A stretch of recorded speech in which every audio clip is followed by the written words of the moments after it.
Hey guys, Kristen here, just coming at you with a daily tip. And I'm really excited about this one because it is something that I was actually taught a very long time ago. I don't know if you guys really know my background or not, but I was a manager at Jenny Craig for the longest time, and I loved it. And what's really cool that I actually got to take away some of the things that it taught me, or some of the ways that it helped me, because I was in a sales position there at Jenny Craig. Now I know that we don't sell, and we're not salespeople, and all of those different things. But one great tip that I was able to actually take with me and relate to this business is actually called a witch close.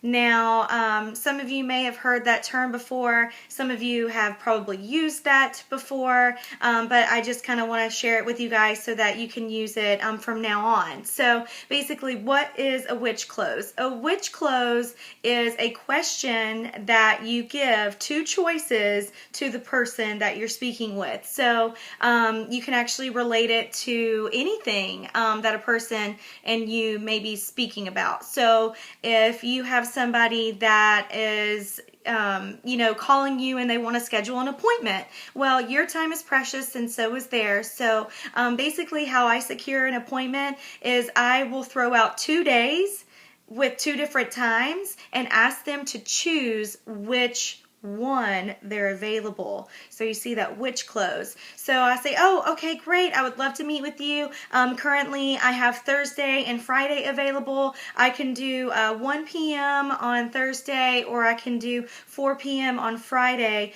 Which one of those is going to work best for you? Now, in doing that, you're actually giving them 2 options instead of letting them put the decision on them, or them maybe saying no or whatnot. So they can pick and choose, say, oh, well, I'm available Friday, but I'm not available at 4. Do you have any other times? I'm going to say yes, and I'm going to say I can do a 2 p.m. on Friday, or I can do a 6 p.m. on Friday. Which would you prefer? And then typically you can go ahead and secure the appointment like that.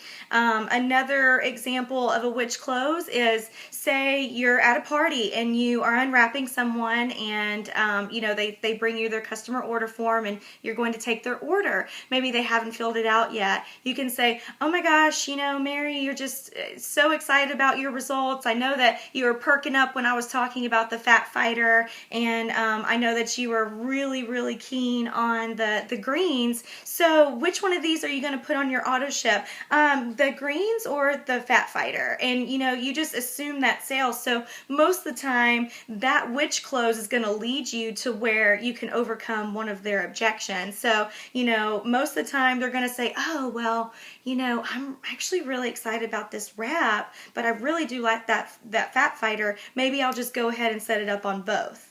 Or if they say, I need to think about it, you can say, okay, great. I'm going to follow up with you in 3 days to, get your final result from your wrap anyway. So would you like me to call you or text you? And they'll tell you, and then you say, okay, well, on 72 hours from them, maybe a Tuesday, you would say, okay, great, on Tuesday I can call you at 1 p.m. or I can call you at 6 p.m. Which would you prefer? And then you just play the game over and over again. So I really like the witch close because it does help kind of assume the sale without being too pushy.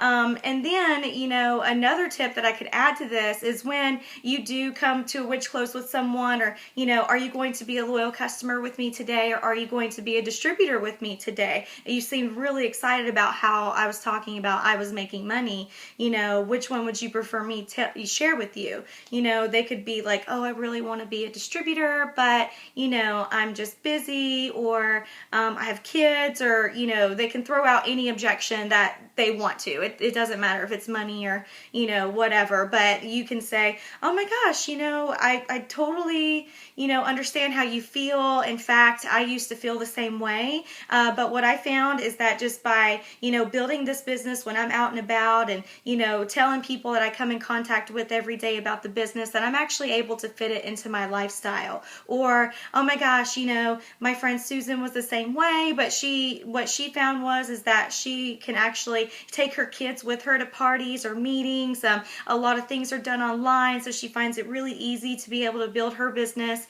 and be with her kids at the same time. That is actually one of the amazing things that I love, to try to help myself relate to that other person when they're, sharing with me maybe an objection that they have. So again, that is actually called Feel, Felt, Found. I don't know why I didn't say it, but basically whatever they throw out, you're just going to level with them and reason with them and say, you know what, I completely see where you're coming from, or, I felt that same way, but what I found is, by, whatever the case is that has to do with their objection is what you would basically put there. But it's a really good solid way to get your point across to that other person.